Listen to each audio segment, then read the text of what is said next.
There drug use going on at this present time? Who are you talking to? To you, Whitney. Ask me no questions like I'm a child. Y'all want to know what I'm doing all the time. The record label wanted to kind of guide me in direction to work with producers that she had worked with, and I already had my own demo of songs that I had written, and I had my own identity, but everybody wanted to push me that way. So understandably, there was a little bit of... A lot of people didn't know this, but Whitney Houston hated one person so much, she didn't even try to hide it. Mariah Carey. It all started when Whitney greeted Mariah and got ignored. There was a little bit of weird tension. Yet when we finally met, and by the way, it took I wasn't born for this section of my life, but it was 10 years. From that moment, it was game on. Things got messy with shady interview comments, both of them trying to outshine each other by dropping albums on the same day, and even rumors that they recorded their duet separately. Last week we had Mariah Carey here in the studio. You did? How is she doing? Well, she was doing great. Oh, great. Yes. That's great. What I'm curious about, what do you think of her? But Mariah wasn't the only one Whitney clashed with. She also had issues with big names like Wendy Williams, Sharon Osbourne. She goes, Mrs. Osbourne. I'm like, are you trying to my husband? Girl, stop.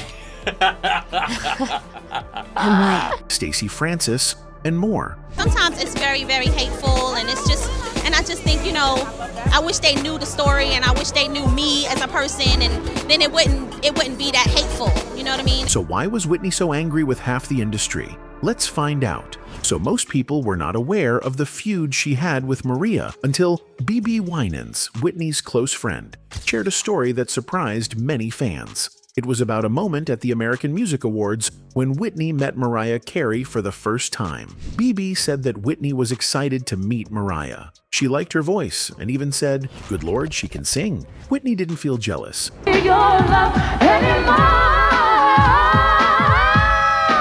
He respected Mariah's talent and wanted to be friendly. BB told Whitney, "Go up to her, say hello, and introduce yourself." Whitney listened to him and tried to do just that. At the awards show, Whitney walked up to Mariah. She smiled and politely said, "Hi Mariah, I'm Whitney." She also put out her hand to greet her, but according to Whitney, something very unexpected happened. Mariah didn't smile or say hello back. Instead, she turned her head away and looked up at the sky like she didn't hear anything. Whitney stood there, feeling very embarrassed. She had tried to be kind and friendly, but Mariah didn't respond. Whitney later told BB, "I did everything you said, but she just ignored me. I stood there looking stupid." She said, I stopped and I turned around and I put my hand out and said, "Hi, Mariah, I'm Whitney." She said, and Mariah turned her head like she didn't hear nothing. Whitney got back in the car after the show, and she was upset. BB said she slammed the car door and looked like a storm had hit.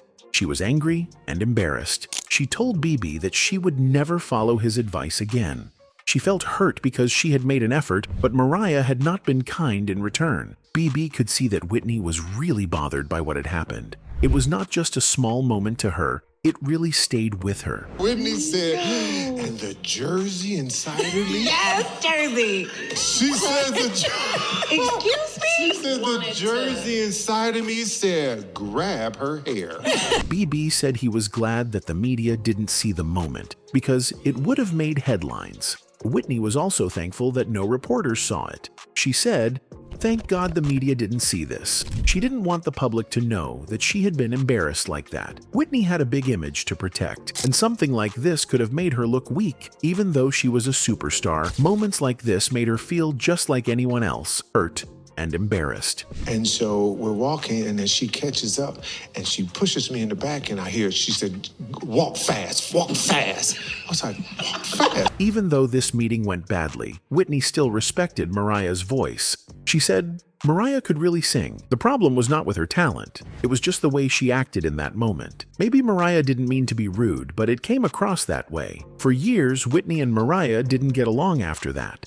They didn't talk much and weren't close. Many fans thought they were rivals because of that cold first meeting. But the good news is that the bad feelings didn't last forever. In 1998, Whitney and Mariah came together and made a song called "When You Believe." It was a beautiful duet.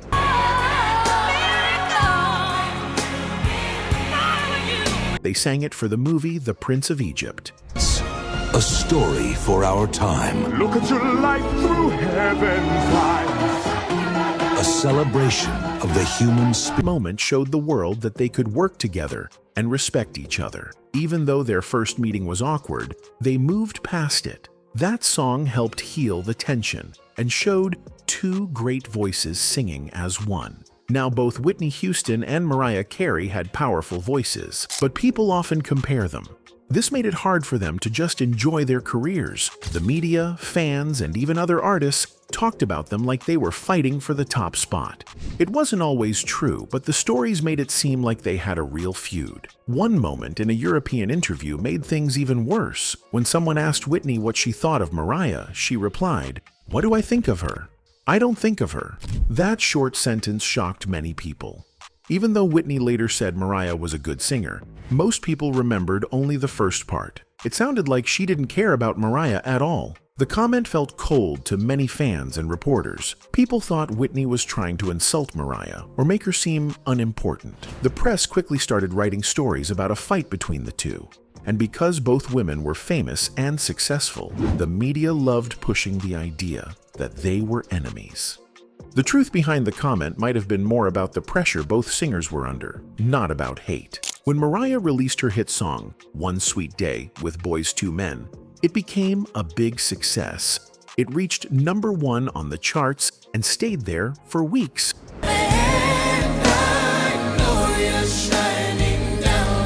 At the same time, Whitney had a hit too, her song Exhale, Shoop Shoop.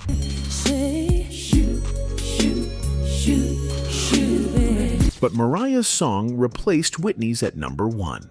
That moment added more fuel to the fire. When reporters asked Whitney how she felt about it, she answered, "Maybe it's not what I think, it's what she thinks. It's more important." Again, people felt like Whitney was being passive-aggressive. Instead of giving a direct answer, she made it sound like Mariah was the one who cared more. That added more mystery to their relationship. Whitney had already been a star for several years when Mariah came on the scene. Whitney's first album came out when she was 22. She had big songs like The Greatest Love of All, I decided long ago never to walk in anyone's shadow, and I Wanna Dance with Somebody.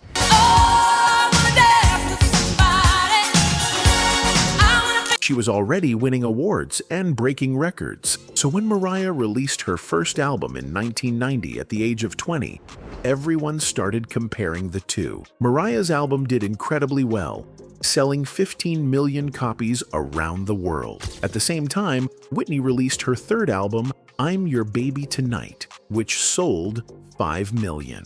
That was still a big success, but people couldn't stop comparing the numbers. whatever you want from me, I'm giving you everything. Mariah once said in an early interview, "When you're new, you have to be compared to someone. There are a lot worse people I could be compared to. She's a superstar and a great vocalist." This showed that Mariah had respect for Whitney. She understood that comparisons were part of the music world, especially for young women. But while Mariah seemed kind and respectful, the media kept pushing the idea that the two were in a silent war. Even fans began taking sides, saying one singer was better than the other.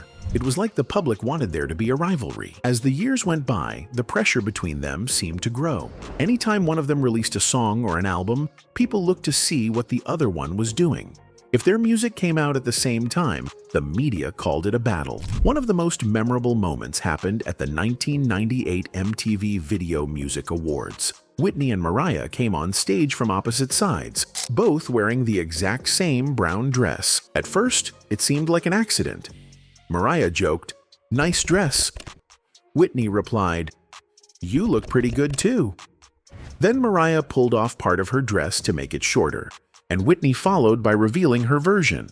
They laughed and hugged, showing everyone they were having fun with the rumors. It was a clever and funny way to show that they weren't fighting at all. They continued this show of friendship at the 1999 Academy Awards when they performed When You Believe in matching white gowns.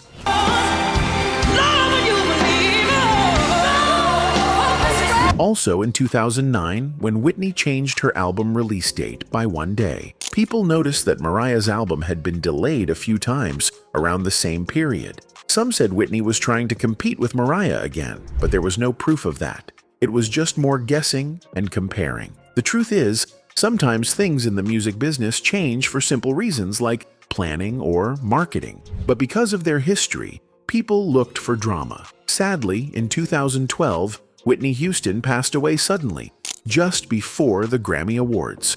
Her death shocked the world. A member of Houston's entourage located her body inside this hotel. So far, police and the coroner are refusing to offer details about what may have caused her tragic death. Mariah Carey showed nothing but love and respect after Whitney's passing. She attended Whitney's funeral in Newark, New Jersey. Later, in many interviews, Mariah spoke kindly about Whitney. She called her one of the greatest of all time. She said the idea that they were enemies was never really true. It was something created by the media, not by them. Mariah said the music industry needed to stop putting women against each other. "We didn't know each other," she said, and she was one of the greatest of all time. She remembered their duet and said they had a great time together. She also said that working with Whitney was one of her favorite memories. They had fun, they respected each other, and they became friends. Mariah told Billboard, "It was a bonding experience. We really put all the rumors and nonsense behind us." I love Whitney. People can say what they want, but I love Whitney. I really do. I was there at the MTV Europe Awards the other day. Because we heard so many things, they said bring in this. Oh, they lie, they make stuff up, but you know what? I was backstage. Another person Whitney had an issue with is Sharon Osbourne. Sharon Osbourne once shared a surprising story about something that happened years ago. She was hosting a music event called Divas Duets for VH1.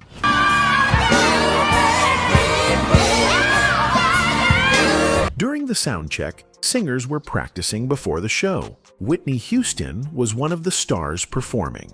Sharon was sitting quietly, watching everything. Whitney's young daughter, Bobby Christina, came and sat next to Sharon. Sharon said she was a sweet and beautiful little girl who enjoyed watching the Osbournes, Sharon's reality show on TV. Not long after, Bobby Brown, Whitney's husband at the time, also came and sat next to Sharon on the other side. Sharon didn't think anything of it. She wasn't doing anything wrong. She was just sitting there between Whitney's daughter and husband. But then, things took a strange turn. Whitney suddenly came over and asked Sharon a very serious and blunt question. She said, "Mrs. Osbourne, are you trying to sleep with my husband?" Only she used more direct and rude words. She goes, "Mrs. Osbourne." I'm like, "Are you trying to my husband?" Girl, stop. I'm like, Sharon was shocked. She didn't expect such a question. She didn't know what to say at first. She quickly stood up and told Whitney that she wasn't doing anything wrong. She told her she was happily married to Ozzy Osbourne. I used to think, back in those days, I used to smoke lots of that weird stuff that makes you think weird things, I used to think, if you have a tap, you'll never be thirsty, And wasn't interested in Bobby Brown at all. To prove she was telling the truth, Sharon even took off her wedding ring and threw it at Whitney. She said, "Here, take it. I'm not trying to do anything with your husband. I'm a married woman."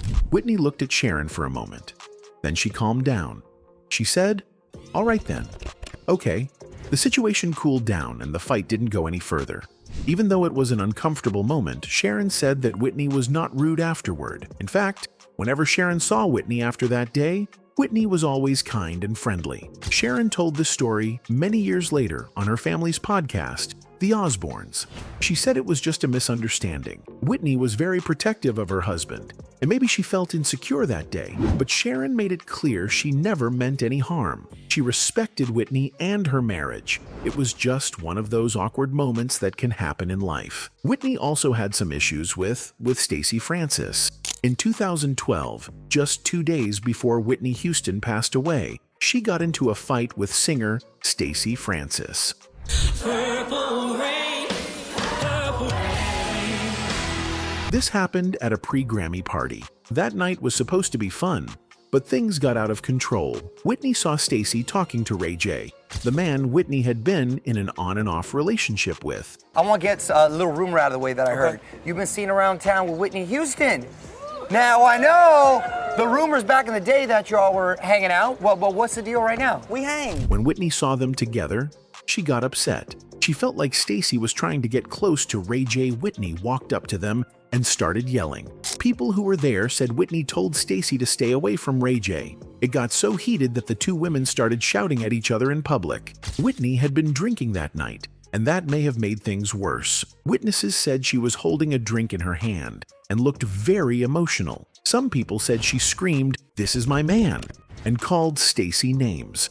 She even pushed Stacy on the forehead. Stacy pushed her back. That's when people nearby stepped in to break up the fight. It was a wild scene, and people were shocked to see Whitney, a big music star, acting like that in front of a crowd. Ray J was in the middle of it all. He later said he felt guilty about what happened. He believed that if he hadn't been talking to Stacy that night, the fight wouldn't have happened. Ray J said it was all his fault. He said he should have stopped it before things got that bad. He admitted that he didn't protect either of the women that night. He blamed himself for the fight and felt like he let them both down. Years later, Ray J and Stacy ended up in the same house on the reality show Celebrity Big Brother. I was very, very shook. I was the first one in the house. I have questions for you. I just want to ask you. When Stacy saw Ray J, she said she was shocked. She hadn't seen him since that night in 2012. She told him she had many questions and wanted answers. They sat down on the couch and started talking about the past. Their conversation was emotional. Ray J took a drag from his cigarette and told her, "It's all my fault." Stacy tried to comfort him and said it wasn't only his fault, but Ray J kept saying he was to blame. During the show, Stacy opened up about how she felt after Whitney's death. She said Ray J never stood up for her. When Whitney's sister-in-law, Pat Houston, went on the Oprah Winfrey show and called Stacy a stalker, Ray J didn't say anything to defend her. Stacy said that hurt her a lot. She said people started seeing her as a bad person when she wasn't. She had known Ray J and his family for over 15 years, but he stayed silent while people talked badly about her. Stacy said that after the fight, she lost everything. People in the music business stopped calling her. Her name was dragged through the mud. She said, "I wasn't stalking Whitney. We were all just talking at the party." Ray J knows that. He knows what really happened. But even though he knew the truth, he never told the world her side of the story. That's what made Stacy so upset. She wanted him to stand up and say she was not the bad person people thought she was. Back in 2012, that fight made big news in the tabloids. At the time, Whitney Houston was 48 years old, and Ray J was 31. The fight happened at singer Kelly Price's pre-Grammy party at True Hollywood. Whitney had just finished singing when she saw Ray J talking to Stacy. That's when everything went wrong. Later, Stacy said she felt terrible about what happened. She apologized on Twitter and said she deeply regretted the fight. She wrote that she loved Whitney Houston and always looked up to her. She said Whitney had been a huge influence on her as a singer. Stacy said it was a very sad time in her life and that she never meant to hurt Whitney. She said the fight was a misunderstanding and wished it never happened. Sometimes it's very, very hateful, and I just think, I wish they knew the story, and I wish they knew me as a person, and then it wouldn't be that hateful. You know what I mean? It is also rumored that she had issues with Kevin Costner when they were shooting their movie. So, yes, Whitney worked with Kevin Costner on the movie The Bodyguard. Things did not go smoothly between them. I have a reputation for being a Kevin Costner was already a big movie star at the time. Whitney, on the other hand, was just starting her acting career. People expected a lot from both of them, but Kevin didn't think things were going well. He thought their love scenes felt cold and flat. Kevin even told the director that Whitney was the problem. When Whitney heard about his comments, she felt very hurt and angry. She had never acted in a big movie before, and she tried her best. So when Kevin blamed her, it felt like a slap in the face. She lost trust in him. Even though they smiled for the cameras, behind the scenes, there was tension. Is that why you never stay with one of your clients? They too undisciplined for you? This upset stayed with Whitney for many years. She didn't talk about it much in public, but people close to her said she never really forgave Kevin. When she died, Kevin gave a very emotional speech at her funeral. He was almost in tears, but many believed Whitney would not have liked that, because she remembered how he made her feel on the movie set. Another person Whitney didn't like was Oprah Winfrey. On the outside, they seemed friendly, but behind closed doors, Whitney had strong feelings about Oprah. Whitney thought Oprah acted fake. She believed Oprah treated white guests better than black guests on her show. This made Whitney upset. She didn't want to go on Oprah's show for many years. She thought Oprah might ask her personal questions and try to embarrass her on TV. Whitney had a close friendship with a woman named Robin Crawford. Whitney said to me one day, she came to my house and she said, you know, I don't think we should be physical. And because where we're going, if people found out about it, they would just use it against us. Many people wondered if their relationship was more than just friendship. Whitney didn't want to talk about it on national TV. She believed Oprah would bring it up and try to make her uncomfortable, so she stayed away from the show for a long time. Even when she did agree to an interview in 2009, many thought she only did it because her career needed help. Some people say Whitney thought Oprah was a sellout. She believed Oprah tried too hard to please white audiences, while not giving the same respect to black guests. Whitney saw through that and didn't trust her. After Whitney's death, Oprah interviewed Whitney's daughter, Bobby Christina. People said Oprah was just trying to get a big story. This made others feel that Oprah took advantage of Whitney's family during a sad time. You know, I still walk in the house like, Mom? You know, I still, call her name, but it's, I've accepted it. Whitney also didn't like Wendy Williams very much. Wendy Williams was a radio host who liked to talk about celebrities. She often talked about Whitney Houston, but instead of talking about her music, Wendy focused on Whitney's personal life. She spoke about things like drug rumors and Whitney's friendship with Robin Crawford. Many people thought Wendy went too far. She didn't show much kindness or respect. Whitney's fans didn't like it. They felt Wendy was picking on her. This made a lot of people upset, including Whitney herself. There's drug use going on at this present time? Who are you talking to? To you, Whitney. Ask me no questions like I'm a child. Y'all want to know what I'm doing all the time. I don't give a shit about what you're doing all the time. Whitney didn't stay silent. In 2003, she called Wendy during a live radio show. Whitney was angry and told Wendy to stop talking badly about her. She said Wendy had no right to talk about things she didn't understand. Whitney's voice was strong, and she didn't hold back. She made it clear she was hurt and tired of being treated badly in the media. Wendy tried to keep calm, but Whitney's words were powerful. It showed that even famous people get tired of being disrespected. Robin Crawford, Whitney's best friend, also had strong feelings about Wendy. Robin later said in her book that she and Whitney once thought about going to see Wendy face to face. They wanted to tell her to stop. Robin said Wendy's words were mean and untrue. It made Whitney sad and angry. They felt Wendy didn't care how her words made people feel.